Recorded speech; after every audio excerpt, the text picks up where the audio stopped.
Let's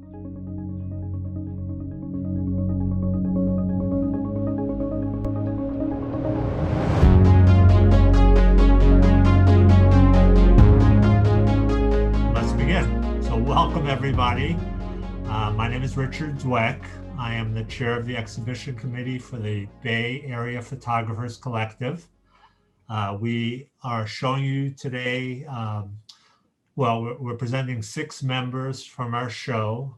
We had 20 of our members in this annual exhibit at the Arc Gallery in San Francisco. A thing to note, today is the last day of the exhibit. After this talk ends at 12 o'clock, the gallery opens from 12 to 3 p.m. You can go there. We let a certain number of people in at a time, so it's as safe as we can make it. You can see this exhibit live, which is amazing. It's very different. I've been looking at it online for the last 6 weeks, and I've loved it, but there's nothing like going to the gallery and seeing it.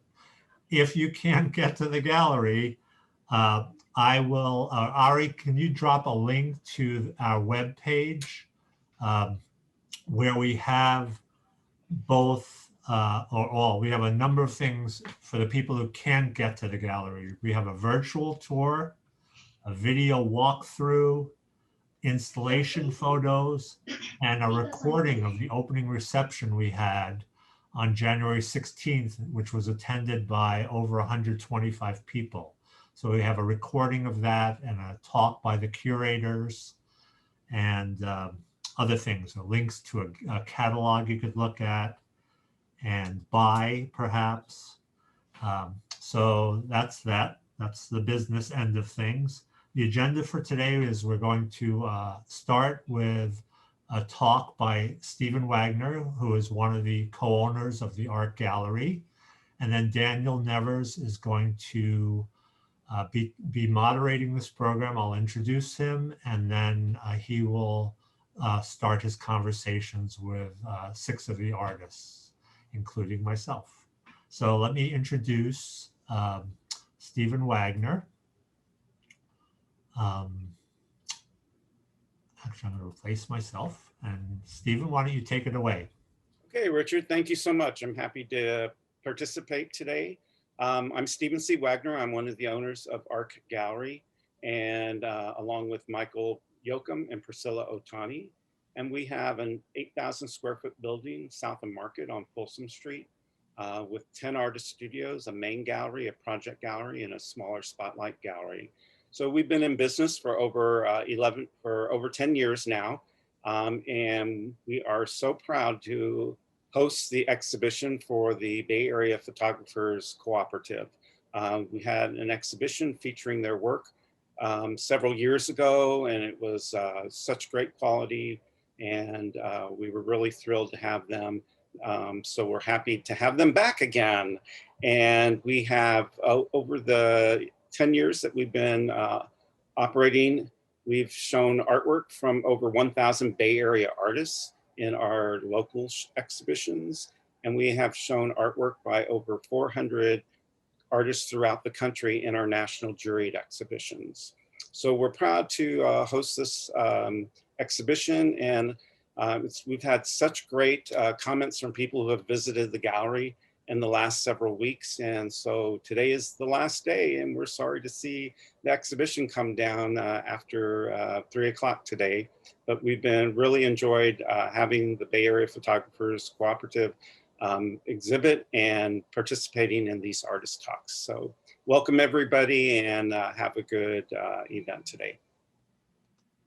Great. Thank you, Stephen. You've been the most wonderful host we could have imagined. So we really, really appreciate you having us there. And we look forward to doing it again someday in the future. So now let me introduce Daniel Nevers. Daniel's the executive director of the Berkeley Art Center. If you haven't been there, you should go. It's another beautiful space with some really phenomenal exhibits there. So let me turn things over to you, Daniel Nevers. Great. Thank you, Richard. And thanks everybody for being here with us today. I'm excited to moderate a conversation with some of the artists from the collective who are in the show. And I also want to say thanks to Stephen and Arc Gallery. It was just a really generous process of working with them to install the show and put the whole thing together. And they are also a really great space, you know, a really important part of the Bay Area arts ecosystem. So if you've never been there, please go check out this show today if you can, and if not, check out what they've got going on in the future. So with that said, I'm gonna, before we get into the questions, I just wanted to share briefly and go through some of the images by the artists who are in the talk today, so that you can have a little bit of a reference point for what they'll be talking about as they answer some questions for us. So today we'll be speaking with 6 of the members who are in the show: Maria Budner, Tamara Danoyan, Richard Dweck, Mitch Nelles, Steve Raskin, and Ari Salomon. And I will just sort of briefly scroll through their work. And if the view of like all the participants is blocking, the images will switch from right to left, because this is just like my old things from teaching, where you're supposed to move the images around to make sure people don't fall asleep while you're lecturing. So so I apologize if they kind of get hidden behind the participant screens, but just control the panel on your end.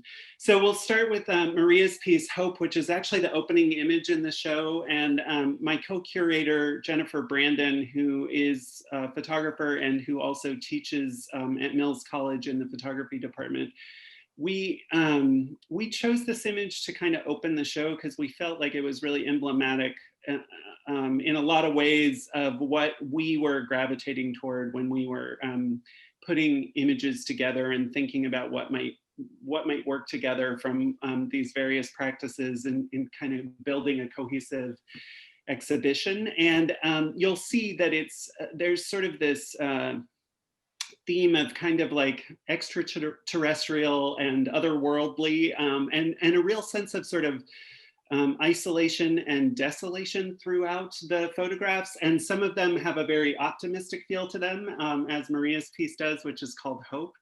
And others maybe have an eerier or a slightly more ominous quality to them. And so I think as we go through these slides, you'll sort of see what I'm talking about when I mention that. And let me see if I can find my controls. There we go. This is one of Tamara's works in the show. So all of her images in the show are from a series called Inner Circle. And again, we really zeroed in on these images because we just felt like there was something there's like an industrial quality to these, obviously, in the way that they're made, but also they really evoke something that felt planetary or somehow outer space or something to us at the same time. And we were just really interested in the way that she was using material and color and light to kind of create this sense of the otherworldly. These are Tamara's 2 other images, or 2 of her other images from the show. And again, they're all from the same series, and they're all titled by number. From there, we'll look at some of Richard's work. So Richard has these beautiful black and white, sort of larger size prints that are in the show. And there are 3 of them, again, as part of the same series. And again, that same sense of sort of the natural world. There's a real, reference to landscape photography and nature photography here, but also just the quality of the print and the fact that they're in black and white, they do take on a much more mysterious quality, and they start to feel like, are these explorations of other planets, or they're starting to maybe make us think about our own planet like in a more cosmic way, and the more sort of cosmic sense of like the planet Earth, rather than sort of the day-to-day experience that we often interact with. And so we just really thought these were beautiful images. Really happy to have these in the show. And these, again, all of these images, as Richard was saying, they look really different in person. So I encourage you to to try to get over to the gallery today if you can, to see them in person on the final day, because they really have a very different texture to them when you can see them in person. From there, I want to just kind of dip over into the humorous side of things. So Ari, you know, again, thinking about these kind of extraterrestrial or robots or whatever, you know, these images might evoke for you. Ari Salomon has these great series of faces that he sees in the world, and from all over. They're from different cities around the world, and they're very charming, very funny. There's a real Mystery Science Theater 3000 quality to some of these characters, just like this kind of B-movie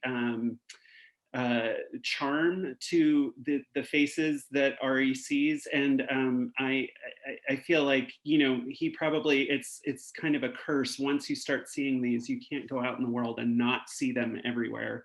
And I've noticed even since we curated the show that I am noticing these all over the place, and which is the real testament to Ari's work and sort of the impact that it made on us.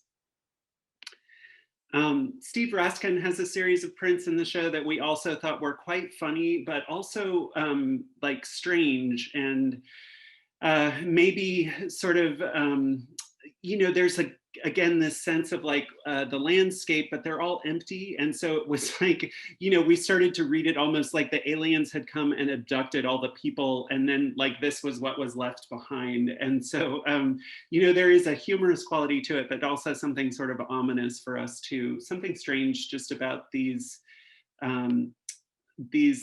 moments that he has observed in the landscape. And they're also really beautiful prints. The color, again, is really nice. And they're at a slightly larger scale printed. And so they just also have a really beautiful aesthetic quality to them as well in person. This one, it's called The Big W. We, like Jennifer and I both, just like every time we see this one, we start chuckling, so. Great, and then we'll end with Mitch Nelles' New Orleans cemetery shots. And again, you know, we thought this was a nice way to kind of tie, like, you know, where we start with Maria's piece about hope and we kind of end with the cemetery with Mitch. We sort of felt like we were getting a complete story of like life to death, or, you know, beginning to end. There was like a cycle somehow to this show with these images. Sort of, they were always in our mind, kind of like at the end of the series in a way, because I think they were like a bookend to us as we were thinking about the show. So these are the images by the artists that we'll be speaking with today. And I'm going to stop sharing my screen now so we can just have a conversation and talk a little more broadly about their practices, their interest in photography, how they got started and all that kind of stuff. And we will have time at the end for some questions from the audience as well. So I want to start just by welcoming all the artists who are here to talk with us today, and to ask each of them to just say hello and maybe talk very briefly about their personal interest in photography. You know, like what ideas are they currently thinking about, and how did they get started, like, you know, wanting to be a photographer? So if everybody just wants to take that question as a way to say hello, we can get started.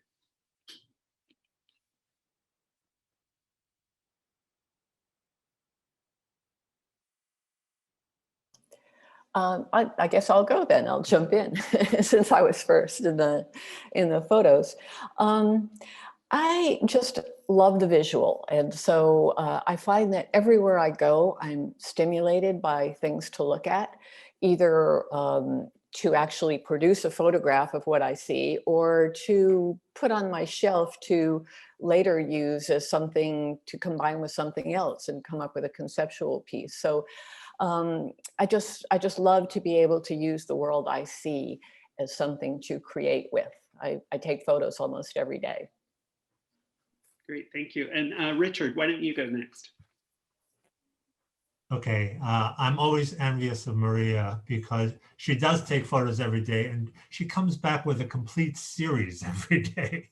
I work for like weeks or months to get a series, and Maria shoots a different series every day. It's amazing. So I love your work. So for me, this show was, it was so timely. I shot this work right before we sheltered in place. And I shoot both landscapes and people and architecture. And I sort of rotate between those three, but this was my last day out before the pandemic. And, it kind of focused me on nature, which then helped me to pursue this last year of just photographing nature. So it set me off on a path of really looking deeply at the earth and letting the earth tell me almost what it wanted me to photograph. So that day was one day, my series, I had a whole series from one day, and it was the most amazing day. I almost felt like I could hear, like, look over here, photograph me. No, look over here, photograph me. And I just saw things that day so clearly everywhere I went. And it was just magical and really, really great. Thank you, Richard. Tamara. Sure. I think my interest in photography started early, but when I was a kid, but I didn't realize what it was. I would occasionally, something would stop me in my tracks, but and there was a glimpse of maybe possibly another world, but I didn't have a way of capturing it. And I always felt sorry that I didn't have a way of sharing it with somebody else. So much later, years later, I loved photography of other people, but I didn't think it would be for me because I was intimidated by the technology of it. But finally, when I decided to bite the bullet and take a photography class, there was no turning back. Great, thank you. Steve, how about you? Well, I got started in photography in my 20s and discovered very quickly that I could make photographs and they could tell me about who I was in ways that were not available to me through other means. So I consider all of my photographs for the last, 40 years to be self-portraits in one way or another. I worked in the landscape for a long time on a project that sort of kind of kept getting darker and darker and darker. And at a certain point, it was like, okay, it's over. This is done. And I didn't do much for quite a while. I was working on a career and other things. And I thought maybe I'm not a photographer anymore. And it took about 4 or 5 years for me to realize that I actually was working on a project that I was unaware of, which is this particular work, which I call Error Messages. So this work is really about my sense of humor, somewhat adolescent, but there it is. Sort of my inspiration for this work was years ago. I don't think they do it anymore, but in the newspaper, maybe once a week or so, they would publish a photograph that was sent in by a reader of just something really strange they found out in their world. And I thought they were just wonderful. They were about people paying attention to what was around them rather than, I'll use your word, sort of robotically going through the world.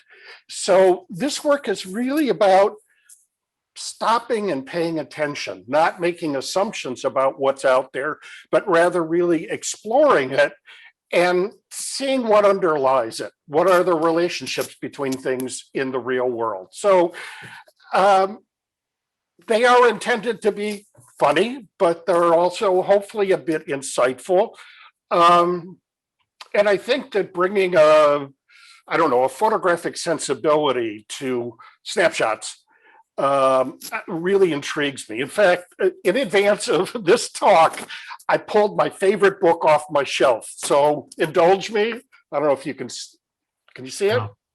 No. Maybe not. All right. It's called American Snapshots, and it's by 2 guys, Ken Graves and Mitchell Payne, in the 70s, who went door to door to door, literally asking people if they could see their snapshots, and went through them and collected them. And it's just a fantastic collection of photos. So that's sort of the context for this work. It's just paying attention to the real world. Great. Thank you very much. Ari. Hi, everybody. My interest in photography started when I was in high school, and I loved being able to join the technical aspects with the creative aspects. And I kept thinking I was only working on the technical stuff, and I kept discovering that I had another part of my brain was working on the creative stuff, and that was a lot of fun for me. It took me a long time just to realize, and to echo what Stephen said, that there is this deep connection between your personality, who you are, and what kind of images you gravitate towards. And since we all have this this feeling that the camera is seeing the world in an objective way, and took me a very long time to see that. In this particular series, there is a level where there's my sense of humor comes out, and that's a lot of fun. There's also, so I have an interest in how photography can make visible things, the invisible processes of human perception. So in this case, the human brain wants to see a face. Carl Sagan was one of the people who theorized about the evolutionary benefit of humans as they evolved could recognize the faces of their parents, of their tribe, whatever. And it's related to pareidolia, which is the human quality where your brain wants to see patterns and randomness. The common example is seeing things in clouds in the sky. Your brain wants to find these patterns, and especially wants to find patterns of faces. So I started finding these and documenting these 10 or 12 years ago. And then as Daniel pointed out, once you start seeing them, you see them everywhere. So I have been building this collection of faces, friendly and otherwise, that I find out on the street, and they're all just found while I'm out and about. They're all like it's a kind of a play off of street photography, pictures of anonymous strangers on the street. Great, thank you very much. And Mitch. Welcome, everybody. Thanks for joining us today. I got into photography in my senior year of college. My parents had bought me a camera, and after I'd finished all my requirements for being a biology major, I wanted to do something fun. So I took a darkroom class, which had a portfolio presentation as a final exam. It was the most fun I've ever had. The chemistry part was exciting, but more importantly, the creative aspects of being able to shoot on the street and then print was just amazing. It was the most fun I ever had. I didn't do much with it until then another 15 or 20 years, when in middle age, I realized between family and work, I needed something for me. So I really got back into photography at about the time digital was entering the field, which made it a lot easier to do darkroom work, even if it wasn't wet chemistry, but I could do things at night when everybody went to sleep. So over the years, I just got more and more into it, and retired a couple of years ago. And that gave me even unlimited, more time and unlimited access to do what I wanted. So it's been sort of a slow evolution of, learning about in different approaches and refining, my skills. The two images that Daniel showed are part of a much larger series that was published in 2020 in Lenswork on the Metairie Cemetery, which has a very rich history dating back to the Civil War. My reason for going there is every year my wife and my youngest daughter, Sarah, and we attend an Ochsner Hospital multi-organ transplant holiday party. My daughter went down there 5 years ago to receive a liver transplant, and every year we go back. So we've got somewhat of a connection to New Orleans. So when I have the time, when I'm there, I'll go out shooting just, various places. And I discovered this very interesting cemetery, which to me is a mix of urban landscape, a little bit of sociology in terms of how people, even after death, are worried about who they're next to and how much they want to spend. So to me, it's a fascinating mix of left brain and right brain. So, for people who love cemeteries photographically, it's one of the greatest places in the world. Great. Thank you. Thanks for sharing that. So I wanted to ask, because a couple of you kind of made references to both a technical interest and a conceptual interest, or like you know, being drawn to an idea and also sort of the practice of like making a photograph.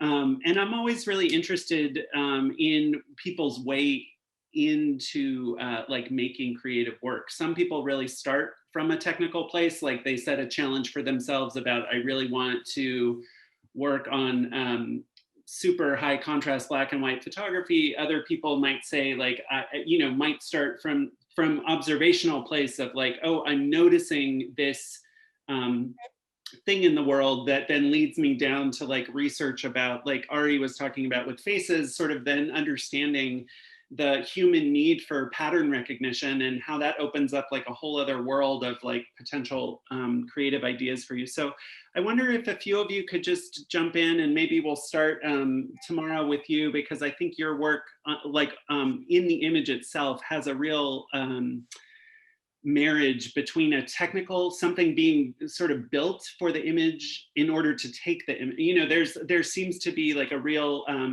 shared interest in both like designing the image before you shoot it. And maybe I'm wrong about that, so correct me if I'm wrong, but maybe you could speak to that, and then we'll ask a couple of other folks to chime in too. I think one of the famous, I don't remember who it was, but one of the famous choreographers, dancers said that you need to know technique so it doesn't get in the way of expressing your soul. And I think that is true for me. I know many people who are a lot more into the technique and trying different things and technology, trying different cameras and lenses. But for me, it's just a tool to express what I feel. And can you talk a little bit about the images in the show? Do you make those? Are those like physical constructions? I'm assuming those are not things you're finding in the world, but you're actually building them. No, those are the things I found. I found them. It all started with doing night photography at Mare Island. I don't know if many of you are familiar with it. And then I started visiting it during the day, and I noticed those pipes even at night. There are some manufacturing companies there that I guess work on those pipes and repaint them and refurbish them. And I was able to actually go inside them because they were so huge, and they had all kinds of different openings, which depending on how the light was falling on them, depending on the time of the day, even the color was different. And of course, were you controlling the lighting, or was it just using outside lighting? Just outside lighting. Wow. Just whatever was in the, I was with a tripod, which was a challenge being with a tripod in the pipe. Yeah. But it was amazing because I was experiencing it with my whole body, not just my eyes, but I was actually inside that space, and that transformation that took place from that industrial heavy metal to something like you mentioned, celestial and ethereal. It was just absolutely amazing. Wow, that's great. I'm really surprised to find out that those are not manipulated, because they really look like, they just look like something that doesn't, it would be very hard to stumble across that. So yeah. I think it would be harder to create. Yeah. Great, wonderful. Richard, maybe you could talk a little bit about the technical versus the sort of ideas behind what you're doing, because I think there is a very strong technical quality to your images as well.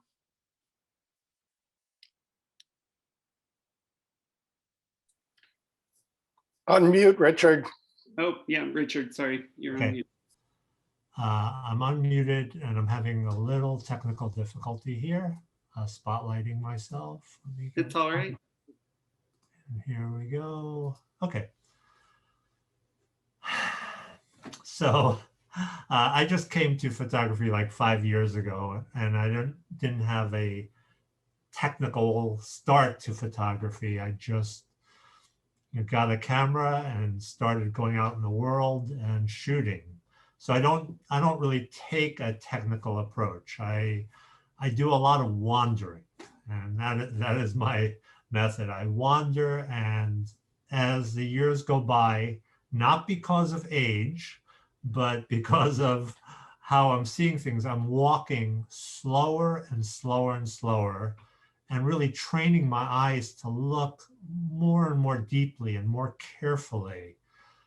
So sometimes, I mean, this series, I only walked maybe in 100, foot by 100-foot area, and I just kept rewalking it and seeing more and more and more.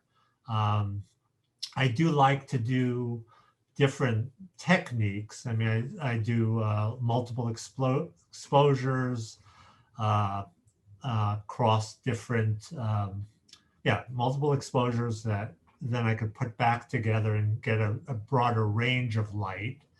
And I like to, I look at everything and after the fact, and I see, should this be color or will it be more expressive in black and white?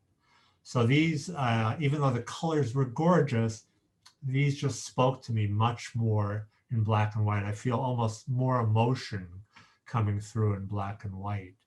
And I'm really into the texture of things as well. So I pay particular attention to capturing the textures. I mean, so two things that you said that are really interesting to me. First, I'm surprised to hear that the decision about color or black and white was sort of post, like a post decision, because I would have assumed that these were intended to be taken as black and white photographs. They very much feel that way when you're looking at them. And secondly, the texture, I mean, it's interesting because I've seen previous bodies of your work and where you've done a lot of portrait photography, in other countries as you've traveled. And I would describe those portraits also as very textural in the way that you get very close to people in the face and sort of capture people up close in a way that it's very much about the crevices and the sort of the lived experience of a life that comes through on a face. So that's really interesting to me. I'm also reminded, as you were talking about slowing down, Rebecca Solnit, who's just an amazing writer who lives here in the Bay Area. She wrote a wonderful article. She accompanied some friends of hers who are photographers who were re-photographing famous landscapes in the Bay Area that Ansel Adams had shot. And she wrote a really wonderful article called Slow Seeing that if you haven't read it, everybody should read it. It's about photography, but it's also just about a way of noticing and a way of paying attention to the world. So, and you bring up a good point. I mean, I shoot these landscapes as if they're portraits. Yeah. I mean, there's no difference to what I'm looking at. Yeah, it comes across. I agree. Yeah, that's great. I think several of you, I want to move on to another question. I know we're going to want to leave some time for audience questions at the end. I want to ask a few of you to weigh in. So Jennifer and I, as we were co-curating the show, part of what we were attracted to when the collective approached us was we're just really interested, both as like arts administrators and educators, in the idea of a collective, like being part of a collective or part of a group of artists as a support network.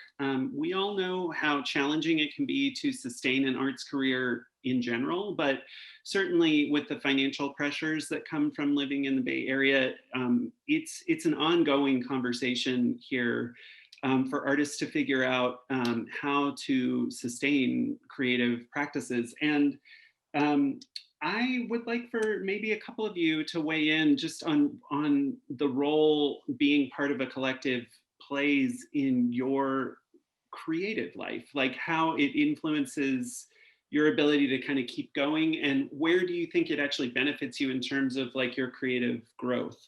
And so maybe Steve, you could start with that question. Sure. Well, I taught photography for about 35 years and just retired about a year and a half ago. And when I retired, one of the things that I promised myself was that I did not want to lose my sense of community. Being on a campus, being with co-workers, artists who were teaching, as well as, just the cycle of students semester by semester, I was always surrounded by creative people. And it was an environment that I loved and didn't want to lose. So once I retired, I kind of went searching for a community and found BAPC. And fortunately, they let me join. Took a while, but I'm in. One of the newer members. So I don't have a long history with the collective, but I can tell you that I really look forward to when we get together, which these days is all virtual. I look forward to being able to share my work with others and get feedback. Most importantly to me is I love the opportunity to see and talk about other people's work. That's the challenge for me, is to be able to look at something cold and try to understand what it is and what motivates it, ask appropriate questions to try and dig deeper. That's what lights my fire, is being able to contribute to the collective. Great. And Maria, what about you? And maybe you could share a story or a memory about something that sort of got sparked for you as part of the collective. Well, I have to say, being part of the collective, I was initially asked to apply by someone who I respected, so that really made me want to go ahead and do it. And now being part of it, I'm just amazed at how the incredible talent, but also how different everybody's work is, and really makes me respect the individual visions. And we come to know each other's work from seeing it so many times. And because we know each other's work, we can give feedback in ways that is very helpful, because we know more of what they're going for and what they're wanting. Also, since I am very inspired by others' creative work, even though it's not always what I want to do, lots of times it gives me an offshoot of like, oh, I could work on that kind of thing. So it's wonderful to be part of a collective like this. I was also thinking, though, that the show that we're in, I want to include you and Jennifer in this, because I think our show is very organic because of your vision. We are all like ingredients with our individual ways of looking at the world through our photographs. But then you come along, you and Jennifer, and you look and you extract different things that are interesting to you. And that has been part of what has made this wonderful show. Different curators would have extracted different things and made a different show. So I think each person is part of a recipe to make a whole. That's what I love about the collective. Yeah, and I'm really glad you mentioned that, because I think curatorially, when we started, Jennifer and I both thought, like, how are we ever going to find a cohesive show? Because as you mentioned, there's, you all have really different interests as a collective. Mm-hmm. But as we started looking through, we looked at a lot of different bodies of work by each member to sort of choose, like, a few things that we might be interested in focusing on. And as we got deeper into those selections, we did start to realize there are quite a few of you who had these, I mentioned this earlier when we opened the conversation, that there were a lot of photographs of landscapes with no people, or like there are a lot of sort of like the even when there are things that evoke people, that they're often done in a really abstract way, so that it's not so much about the particular person in a photograph, but sort of what they represent or how they might appear as a form. And that became really interesting to us, and we started to see connections in the work. And yes, you're right, like every curator will find different connections, which is part of the fun of inviting people to come in from the outside to kind of look at the work. So yeah, thank you for mentioning that. Thank you. I'm going to ask just one more question, and Mitch, maybe we'll start with you. I'm just curious if you could share with us, I think some other folks have already done this when we talked about a couple of other things, but maybe you could share a little bit more about who you are influenced by, if there are other photographers or artists whose work has been an influence on you or an inspiration for you, and what connections you draw between your work and their work, and how do you think about that or not when you're making images? I'm definitely influenced by a lot of people. They don't come to mind as I'm out shooting, but I have, looked as part of my own, photographic literacy through the years, try to understand, what interested me, why, some of the, the best. I've got a long list, but the top 2 or 3 is Salgado, who does a great black and white documentary. I mean, they're beautiful prints of very almost terrifying scenes until his recent work. So it's really a mix of two opposites. And I find his work fascinating, from a documentary point of view. George Tice, who's an old school, spent his entire photographic career in New Jersey, where I came from. So as I look at his images, I realized they were shot around the time I was living in New Brunswick at college. And, again, that's more the urban landscape, part of my interest. And then more recently, there's a fellow named Cole Thompson, who, I actually can count as a friend.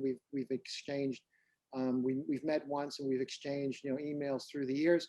And again, he's got a philosophy which I think everyone should aspire to, that you should only really create for yourself and not regard what anybody else worries about. And he really takes it to something he calls photographic celibacy, where he won't look at other images. I can't do that because I like looking at photography too much. But I think, I know I've been influenced by many people, more black and white photographers than color. And, most of my work is in black and white. Yeah. But you try not to copy it. You try to bring something unique to it. What I don't want to do is, have my tripod sit in somebody else's, previous tripod holes. Yeah. Yeah. I'm curious what you think you learn when you study someone else's photograph.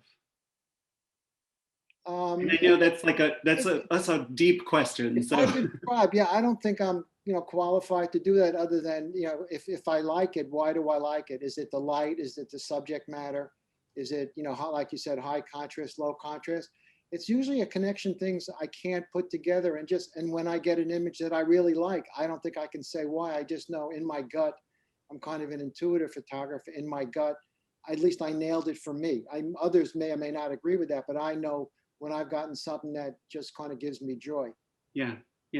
I think that's exactly sort of the way I think about it too. And I often tell folks when I was teaching, or even when I speak with visitors who come into our gallery, I try to have that conversation with folks too, that you really gravitate towards some work and not others. And that's not necessarily any indication of the quality of the work. It's just, it speaks to what's going on in your own life at that moment, And so I think that's, I use that lens all the time when I'm looking at work in the world. I think about, why am I drawn to this piece right now? And what does it say about me and what's going on in my life and my history that this is resonating? And so I always think the question about influences is really interesting from that perspective. And yeah, I appreciate what you have to say about it being more intuitive, but for me, it is. For me, it definitely is. Yeah, that's great.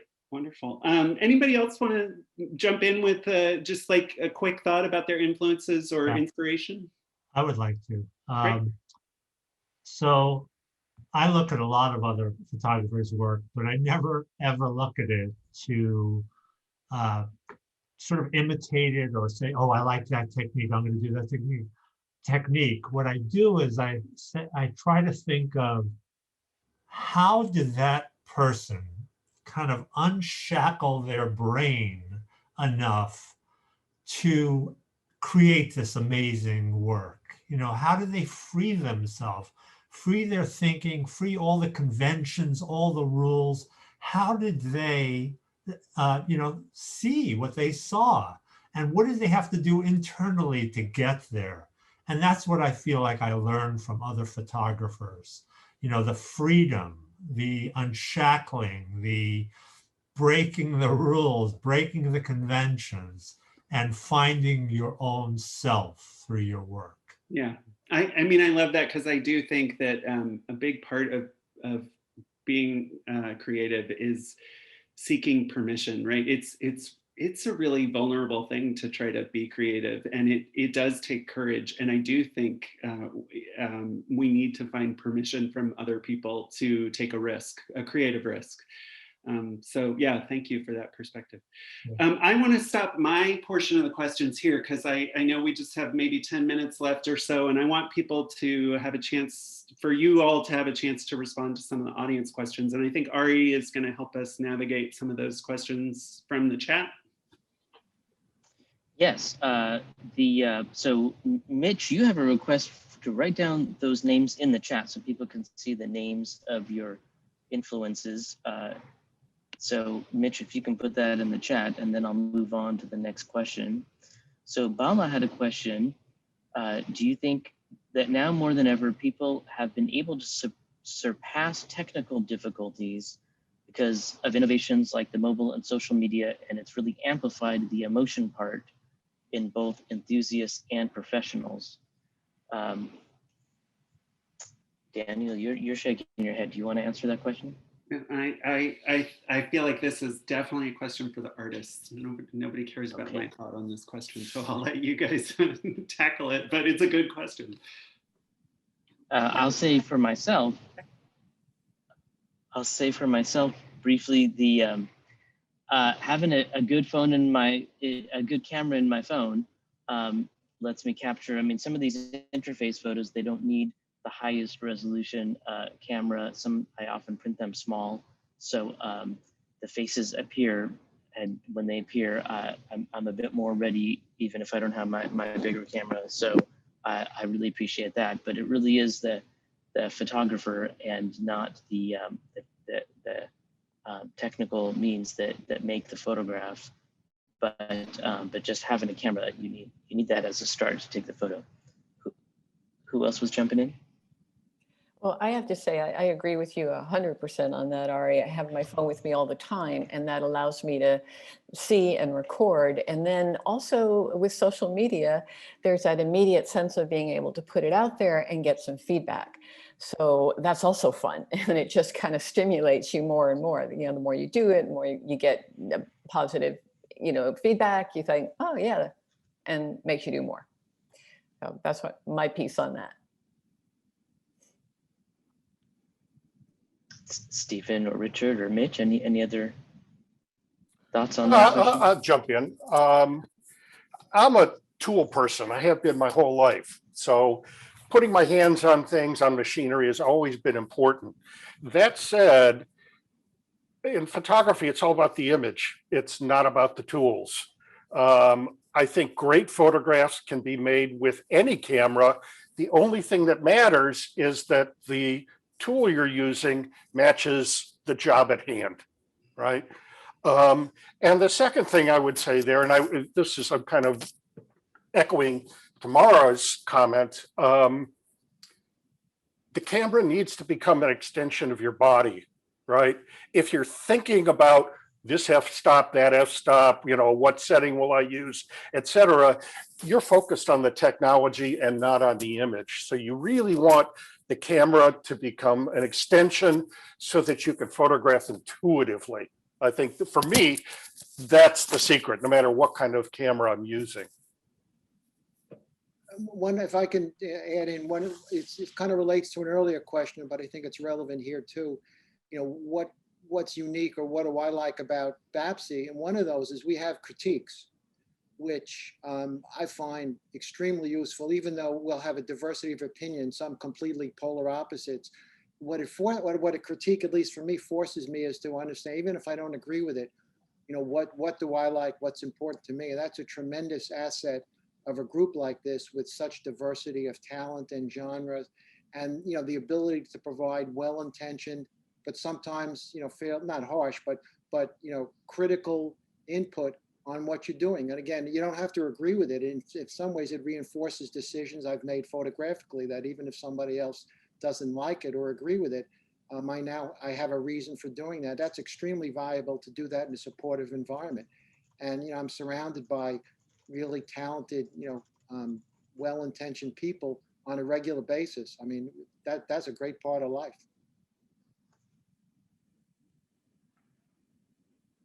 Great. I have, a couple other questions. Thomas asks, has shooting under COVID restrictions permanently altered the way you interact with your subjects? COVID, I guess for me, not traveling has certainly put a temporary change in what I'm shooting, but I don't know about permanent. Richard? I wouldn't say permanent, but I have no interest in shooting people with masks. I just, I kind of want to get through this and over with this. And I don't want to really have a permanent record in my collection of work of people with masks. So a big part of my photography is portraits and you know, in other people in other places. And I'm just sort of waiting to be able to do that again, maskless, if we ever get back to maskless. I don't know if we will. So. I would like to say something about that too. For me, I found that I have looked at a lot of my older photos and looked at ways to re-see and rework them when I'm not out taking photos, especially in the very beginning of the pandemic when I wasn't going out as much. Now it's like, hey, I've had my 2 shots anyway. Yeah, I've done a lot more manipulating and conceptual composite work, probably because of the pandemic. I'll mention that us as a collective, we're all meeting on Zoom now, and you know, the core practice of us as a group was to meet once a month and do a peer review, and you know, 3, 4, 5 photographers would present prints, and now we're doing that online, which in some ways works great, although we are very much focused on the actual print, so you don't get to look at it and feel it and see that what doesn't come across on the screen. But in some ways, I think some of us have you know, embraced the limitations and worked, you know, in our neighborhoods. I did a little series of images from my neighborhood in San Francisco, but other of us have had to put projects on hold that required travel and such. So I have a question from Dan about my work. He says, I know you've done a lot of traveling. Do you find that you see faces more in some countries than in others? I see them everywhere. I was Japanese and we live in Japan for 3 to 6 weeks every year. And when I'm in Japan, I generally am out in a wide variety of neighborhoods and enjoying the dense urban environment, which is kind of a big focus of my work. So I find a lot of faces when I'm there, but I find a lot in my neighborhood in San Francisco, and you know, they're everywhere. Once you tune into them, you see them, and of course, and I start to wonder how many are on purpose. Certainly, occasionally, there's some very obvious, small or very large ones that are so much like a face. There's not the subtlety to them, and they're obvious. And on other times, I wonder if the industrial designers who made some kind of object, maybe even like this one here, they maybe didn't notice that they were tweaking the shape of the object they were designing in order to make a more interesting face or some kind of emotion that maybe was reflecting what was inside them. But in terms of where, I certainly see them everywhere. And I see one final question from Ivan. Do you feel that the accessibility of social media photography has any downside? Is that diluting, or is it stimulating to see so much work? Does everyone post their work? Well, people in our group, some are more active on social media and some very, very little, if at all. And I certainly, it's a struggle to be noticed in the giant stream, the deluge of images online. Maria or Mitch, do you want to chime in with your thoughts on social media, the downside, the upside? I don't engage in it too much, so there's really little downside for me. It's not one area that I've focused on to this point. I would say for me, it's mostly upside. I just love seeing other people's work, and I frequently find it very stimulating. There's so much out there, and I really feel like a lot of people's photography is a reflection of themselves. So it's a way to kind of meet a lot of other people through their visuals, and grow off of that. I jump in and say I was dragged to social media, to Instagram, kicking and screaming. You know, I post, but somewhat reluctantly. As Daniel, you mentioned sort of the beginning, for me, it's about the print. that is the final product. And seeing my photos on a phone screen, teeny tiny, it doesn't work for me. And seeing other people's work, it's like, it's frustrating because I want the thing itself. So, I have a really tenuous relationship with social media. I see its benefits, but like I say, kicking and screaming. I'll jump in as well. I think for me, over the years, it has become less important to share, be it an exhibit or on social media, but I know that everybody else does it. So I try to on Instagram. I find Instagram to be a little tricky because I like to post from my computer, not from my phone. I do post. I used to have a blog for 4 years. I had a blog and then I switched to Facebook because the audience is already there. So I have mixed feelings about it. I think sharing is nice, but that's not what drives my shooting. I would add, Okay, I actually like seeing 1 million photos on social media because it helps me to define me and my work more clearly. It's like I'm not anyone else, I'm me, and it helps me to sort of zero in on what I can do that other people aren't doing. So I don't mind seeing all of that.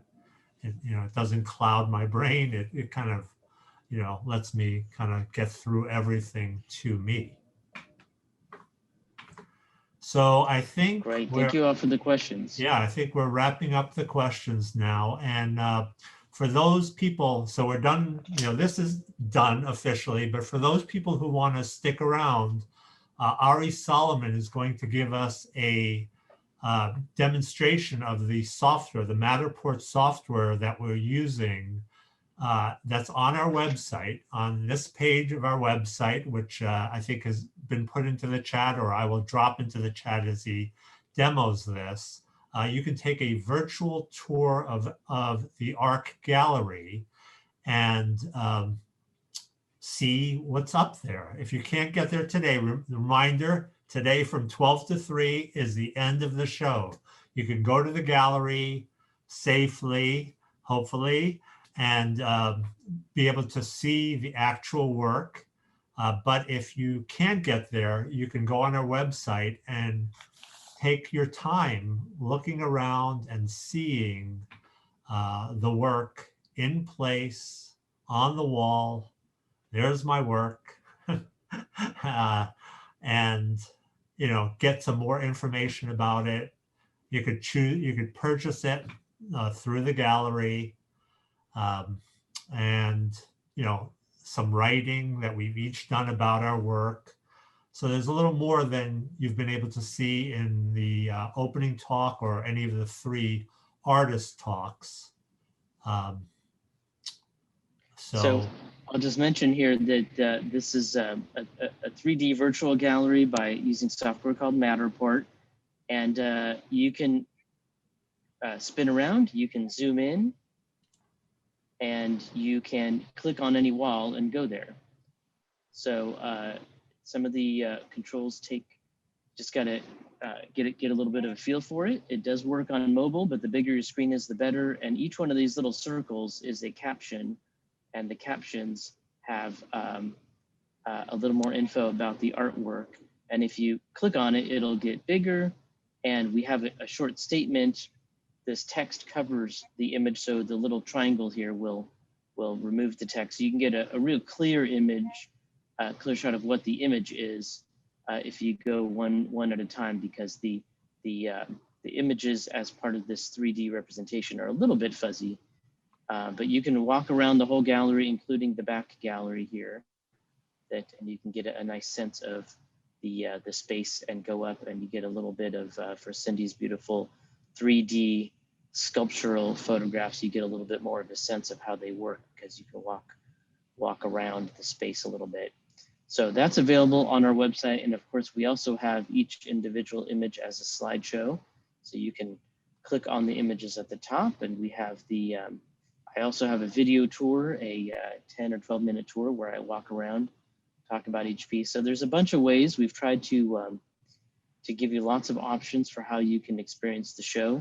And the 3 artist talks on Zoom are on there also. We have the first one on there, the second and this third one will get added soon. And then I think, Cindy, you had something you wanted to add? No, I don't think so. I think the BAPC members should stick around afterwards. So I just dropped into the chat the link to our webpage on the BAPC website. You could also explore the BAPC website if you're interested in becoming a member. We are open to adding new members to the collective. So the whole process is detailed on the website. And I want to thank everybody for coming today. And I want to thank, mostly, I want to thank Daniel Nevers for being part of this for the last year, from the beginning to the very end.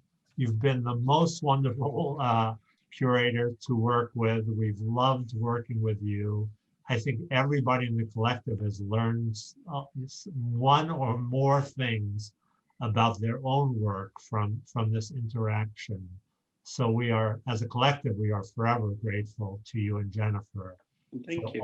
All the work, all the hard work that you put into this, and how successfully you showed our work. So really, from the bottom of my heart, thank you.